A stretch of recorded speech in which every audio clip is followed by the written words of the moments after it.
Let's move on to 9th paragraph. अब इस paragraph में सिर्फ एक ही डिफिकल्ट वर्ड मीनिंग है जो कि है एग्रीकल्चर, और उसका मीनिंग है the practice of cultivating the land, और उर्दू में हम इसे कहेंगे ज़राअत। Let's move on to the explanation of 9th paragraph.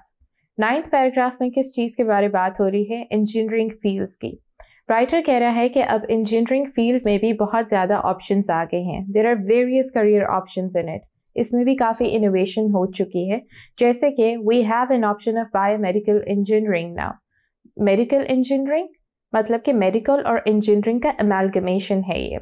And then pre engineering students can also go in agriculture field, which means कि एग्रीकल्चर में जो मशीन्स यूज़ होती हैं उसके मैकेनिज्म को अंडरस्टैंड करने के लिए एक इंजीनियरिंग की फील्ड है जो कि एग्री इंजीनियरिंग कहलाती है।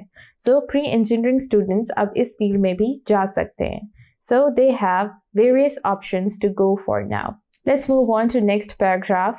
Difficult word meanings in paragraph 10 and 11 are emerging, which means becoming apparent or prominent, यानी उभरता हुआ।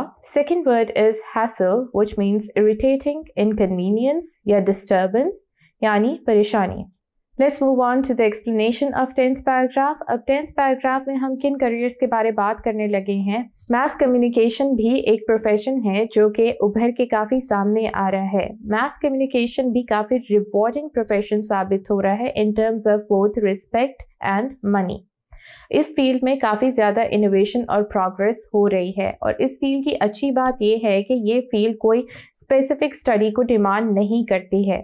Students can go in this field even after BCom या BSc या BBA। सो इसमें कोई पर्टिकुलर स्टडी की ज़रूरत नहीं होती है। साथ ही साथ फैशन एंड डिज़ाइनिंग इंडस्ट्री भी काफ़ी ज़्यादा प्रोग्रेस कर रही है। इस फील्ड में प्रॉपर डिप्लोमास और सर्टिफिकेट्स हो रहे हैं और पूरी यूनिवर्सिटीज़ बन गई हैं इस फील्ड से मुतालिक। सो इस फील्ड में इनोवेशन और प्रोग्रेस के साथ साथ बच्चों का रुझान भी देखा जा रहा है।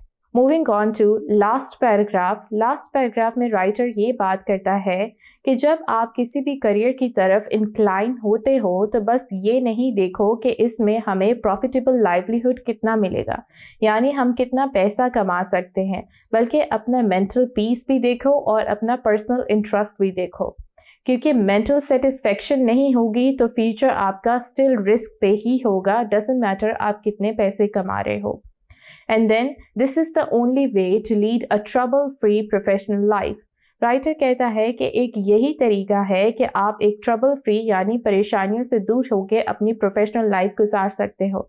तरीका क्या है कि आप अपने पर्सनल इंटरेस्ट और मेंटल सेटिस्फेक्शन को प्रायर रखो, उसको तरजीह दो। With this, we have come towards the end of our today's video lecture. I hope जो भी हमने आज पढ़ा वो आपको clarity के साथ समझ आया होगा। Inshallah, we'll be meeting with some new topic in our next video. Till then, take care. This is me, Maha, your English instructor from Tutoria.pk signing out.